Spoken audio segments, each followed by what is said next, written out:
Hello, आवाज़ आ रही है? मेरा नाम अनमोल है और मैं 2-3 साल से स्टैंड अप कॉमेडी कर रहा हूँ, है ना। काफ़ी मैंने कंपटीशन में भी पार्टिसिपेट किया है, बट क्या होता है कि मैं वहाँ पे जब भी जीतता हूँ मुझे प्राइज़ नहीं देते। कहते हैं कि ऊपर से फर्स्ट आने वाले को मिलता है। मैंने कहा ये क्या बात हुई।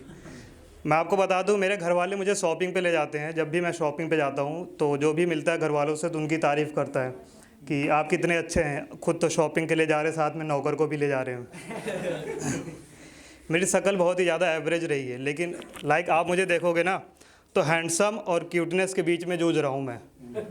मेरी हालत बुफ्स के क्लीवेज की तरह हो गई है, जिसको देखकर आप सिर्फ ये बता सकते हो कि ये दोनों वाले कितने अच्छे होंगे।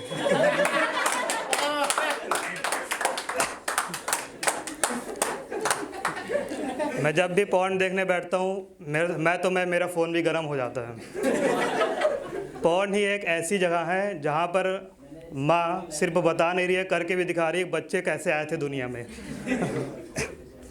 मैं आपको बता दूं, एक बार मैं रेलवे में ट्रैवल कर रहा था, तो मैं जा रहा था, मेरे सामने एक आंटी बैठी हुई थी। तो अचानक से मैंने ऊपर देखा तो मोदी जी का एक दोस्त आया हुआ था, मुझसे पूछ रहा था भाई चाय। मैंने कहा नहीं यार। मैंने कहा कितने की दी? कह रहा 50 रुपये की। ये सुन के मेरे कानों की सील टूट गई। मैंने कहा 50 रुपये की? तो मैंने उससे पूछा गरम है? कह रहा मियाँ खलीफा से भी ज़्यादा। तो मैंने उससे कहा ठीक है एक लगा दो।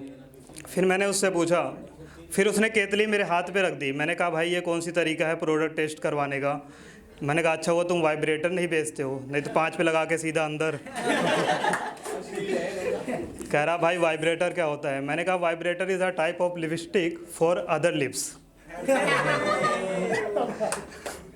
उसके बाद क्या हुआ कि ट्रेन आगे बढ़ी। आप देखोगे मुंबई और दिल्ली की ट्रेनों में बहुत ज़्यादा अंतर होता है, प्लेटफॉर्म पे बहुत अंतर होता है। एंड मुंबई में ट्रेन रुकती है, हज़ारों लाखों लोग अपने सपने को पूरा करने आ रहे हैं, लेकिन दिल्ली में ऐसा नहीं है। यहाँ पे ट्रेन रुक रही है तो लोग नानी के घर से छुट्टी मनाकर आ रहे हैं। बंदे नए कपल्स हनीमून से आ रहे हैं और पुराने बंदे अपने मून को घर पे छोड़ के आ रहे हैं। यहाँ पे ट्रेन रुकती है तो आप देखो नए बंदे जो कपल्स हनीमून से आ रहे होते हैं अभी भी अपनी वाइफ को छेड़ रहा होता है कि अगर एक बार बालकनी में कर लिया होता तो मज़ा ही आ जाता। वो कह रही है कि पागल हो क्या, वीडियो बनाते वक्त फ़ोन गिर जाता तो। पुराने बंदे जो कि अपने मून को घर पे छोड़ गया उनसे फ़ोन पे बात करते हैं, वो जिद करते हैं मुझे भी दिल्ली घूमना है। वो अपनी बंदी को बोल रहा होता है, अपनी वाइफ को बोल रहा होता है कि क्या करोगे दिल्ली में आकर, पिछली बार ही तो घुमाया था, लोटस टेम्पल तो तुमने देख ही रखा है ना। और लाल किला तो रेलवे स्टेशन से दिख जाता है, कुतुब मीनार तुम घर पर देख लेती हो। हमारी छत से दिखता है। कह रही और इंडिया गेट का क्या? कह रहा है इंडिया गेट तो फ़ोटो में अच्छा लगता है, यहाँ से देखोगे तो धुंधला दिखेगा।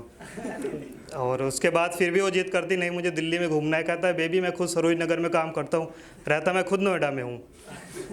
तो उसके बाद वो जिद करती रहती है। तो उसको बताता है कि दिल्ली में महंगाई बहुत ज़्यादा, महंगाई और फूड ब्लॉगर इतने ज़्यादा बढ़ते जा रहे हैं जैसे जतिन भाई की 100 की फ़ीस हो। मैंने बताया था मेरे साथ एक आंटी भी ट्रैवल कर रही थी। तो आंटी होती है साउथ दिल्ली की टिपिकल आंटी, है ना।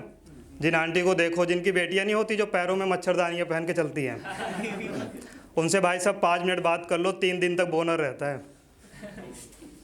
बोनर नहीं पता होगा ना? पता है, डिस्क्राइब भी नहीं करूँगा भाई, मैं सीधा दिखाऊँगा। तो उसके बाद क्या हुआ, फिर हम प्लेटफॉर्म पर पहुँचे, दिल्ली हम आ गए थे। आंटी ने सामान नीचे रखा, जैसे ही सामान नीचे रखा एक चोर लेकर भागने लगा। तो आंटी ने जोर से चिल्ला के बोला कैच द मदर फकर। तो जो सारे कुली थे ना वो आपस में इकट्ठा हो गए, डिकोड करने लगे क्या कह रही आंटी। तो एक बंदे ने बोला कैच द मदर फरहान, माता जी को ट्रेन से उतार भाई, फरहान माता जी को ट्रेन से उतार। फिर वो बंदा जाके आगे रुका तो हम गए, पता चला यार ये तो कुली है। तो हमने उससे पूछा तो उसने बोला 250 रुपये लगेंगे। कह रही आंटी कह रही इतने छोटे से सामान का उठाने का 250? कह रहा मैडम जी सामान चाहे छोटा हो चाहे बड़ा, उठाने के लिए तो दम तो चाहिए होता, मैन पावर। तो उसके बाद उसने सामान उठाया और लेकर जाने लगा। तो उसने आंटी से पूछा कहाँ रहते हो आप? कह रही इलाहाबाद। कह रहे अरे आप तो मेरे पास की हो। कह रहा क्यों आप बनारस रहते हो? कह रहा नहीं बांग्लादेश। कह रहा अच्छा ठीक है। फिर आंटी उसको लेकर जाने लगे, तो हम मतलब सामान को लेकर जाने लगा वो। उसकी देखो अपनी फ़िक्स होती है ऑटो वालों की, हाँ इस ऑटो वाले को देंगे कमीशन, इससे ले लेंगे 50-100 हम भी। तो उसने एक ऑटो वालों को पकड़ा दिया कि इसको आंटी को साउथ तक छोड़ के आ जाना। तो आंटी ने उससे पूछा भैया कितना लोगे? तो कह रहा कि भाभी जी 400 लगेगा, लेकिन भाभी जी आपके लिए 350 रुपये। कह रहा भैया ले लेना आप चाहे 450 रुपये, लेकिन एक क्राइम पेट्रोल वाला रिलेशन नहीं चाहिए मेरे को। Okay, thank you guys.